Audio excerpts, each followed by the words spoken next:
ബ്രഹ്മസല്ലി ഉപ്പുമാവ്. ചീനിച്ചട്ടി വെച്ച് എണ്ണയൊഴിച്ച് കടുക്, ഉള്ളി, പച്ചമുളക്, കറിവേപ്പില, നമ്മളുടെ മെയിൻ സാധനമായ ബ്രഹ്മസല്ലി ഇട്ട് നല്ലോണം മൂപ്പിക്കുക.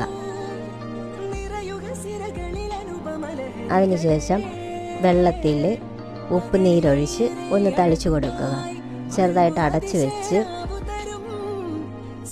ചെറിയ തീയിലൊന്ന് വേവിച്ചെടുക്കണം. ബ്രഹ്മസല്ലിക്ക് നല്ല വേവുണ്ട്, അതുകൊണ്ട് ഇടയ്ക്കിടയ്ക്ക് ഒന്ന് ഇളക്കി കൊടുത്ത് ശകലം വെള്ളം ഒന്ന് തളിച്ചു കൊടുക്കേണ്ടതാണ്. തേങ്ങയിട്ട് നല്ല മിക്സ് ചെയ്ത് വേറൊരു പാത്രത്തിലോട്ടാക്കി പഞ്ചസാരയിട്ട് കഴിക്കാവുന്നതാണ്.